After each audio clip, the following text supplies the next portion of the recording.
नमस्कार प्रणाम भैया लोग। आज के ब्लॉग का शुरुआत करत बाड़ी भैया लोग। सुबह सुबह का समय बा।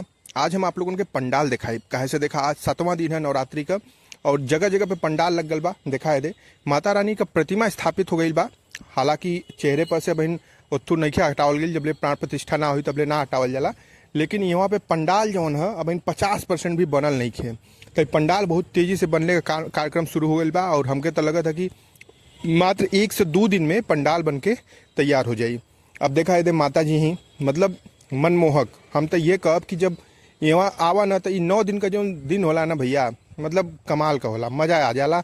और मतलब आस्था से जुड़ले का ना 9 दिन सबसे बेहतर समय लगेला। और देखा जितना लोग बाणे थे गणेश जी हवा, इनहू का चेहरा जो है पूरा ढक्कल गला कि कैसी कुल मूर्ति है ना, तो प्राण प्रतिष्ठा जब होला तभी होला कि मूर्ति के अंदर जान आ गई लिया। तो वही कुल चीज़न के देख के जो है अब इन ढक्कल गला। आई देखा दुल्लापुर का जो मेन अथु चौराहा पड़ेला, वहाँ भी एगो पंडाल बनेला बहुत बढ़िया भव्य वाला। तो एहू का जो है ना अब 50% जो है तैयारी नहीं के भइल। यहाँ तो अब मूर्ति भी नहीं के आई। तो हमके लगा था कि आज के दिन ही पंडाल जो है लगभग 50% बन जाये और आज राती ले माता जी का प्रतिमा भी जैन आ जाई और अगले दिन जो है प्राण प्रतिष्ठा करके उनका जो है। तो चला भैया एक साथ ब्लॉग के खत्म करते हैं और अगलिका ब्लॉग में जो बचल पंडाल है वो आप लोगों के दिखाई।